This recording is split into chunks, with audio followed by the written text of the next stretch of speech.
guys, we've got Elle here. We are back for another episode of the Thursday 3. We are inside the garden center right now, and that's because it's actually pretty cold outside today. As we head into November, the temperatures are really starting to drop, and this is really the last little bit of time before your garden really goes to seed. So in that same vein, today we are going to talk about 3 things, but rather than doing a paver, a product, and a plant, we're going to do 3 plants, 3 indoor plants. Maureen, our florist, has really curated an excellent selection of indoor plants here. All of them are low maintenance, all of them are pretty hardy, and all of them are really beautiful, but we're going to talk about 3 of our favorites today. So I'm going to kick things off with the very large indoor plant you see behind me. This is Schefflera Antiophyllum, otherwise known as umbrella tree. It's actually native to Australia, and when it grows outside in Australia, it can get up to 60 feet tall, but we are really much more familiar with the dwarf version that grows inside here in the United States. As with all of our plants that we're going to talk about today, this guy is super low maintenance. You can water him pretty much when you feel like the soil is dry. We recommend about once a week. When he has new growth, you might want to water him a little bit more frequently. Other than that, the only real maintenance things to know is that they don't like direct sunlight, so you're going to want to place them if you've got a south-facing window at least 10 to 12 feet away from it, or if you've got a northeast-facing window, awesome. And the other thing to know is just that when they grow in the spring, they can start to get a little leggy and a little bit too big for the space. So you can go ahead and prune off any new growth just to keep it in the shape and size that you want.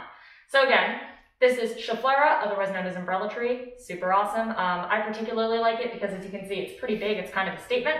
It adds a lot of really great dense green foliage. If you've got like sort of a dark spot in your house, it'll tolerate that dark area, as well as also giving it that nice bright green. It makes a big impact. So our second plant is right next to me. This is the ZZ plant, otherwise known as the Zanzibar gem. It's actually kind of a new addition to the common indoor plants you'd find here in the United States. It only really started coming here in the late 90s. However, it is super trendy right now, and I can see why. It has this really great dense, sort of glossy foliage and this really great shape. Again, this is a super low maintenance plant. Really, you just need to water it when it's dry. I have one at home, and I'll be honest, I'm not always great about remembering to water it, and he does awesome anyways. New growth is bright green. You might want to fertilize it when you're trying to encourage new growth, but otherwise really just regular watering is all this needs. This plant is pretty static. It doesn't grow super fast, which makes it great if you're going to keep it in one spot for a long time. Again, this is the ZZ plant, otherwise known as the Zanzibar gem. We have a bigger one. We also have a slightly smaller one who's hiding behind our third plant here. They come in a lot of great sizes. They're really excellent. Again, if you've got like a dark spot that you want to add a little bit of color to, it will also not be super happy in direct sunlight. So again, you're going to want to make sure that it's next to a northeast facing window, or at least away from any south facing windows. And finally, our last plant is sort of an indoor plant all-star. This is a peace lily. So when I say it's an indoor plant all-star, I mean this plant very recently got listed as one of NASA's top 10 air purifying indoor plants, which means it's really going to have a big impact on improving the air quality in whatever space you put in.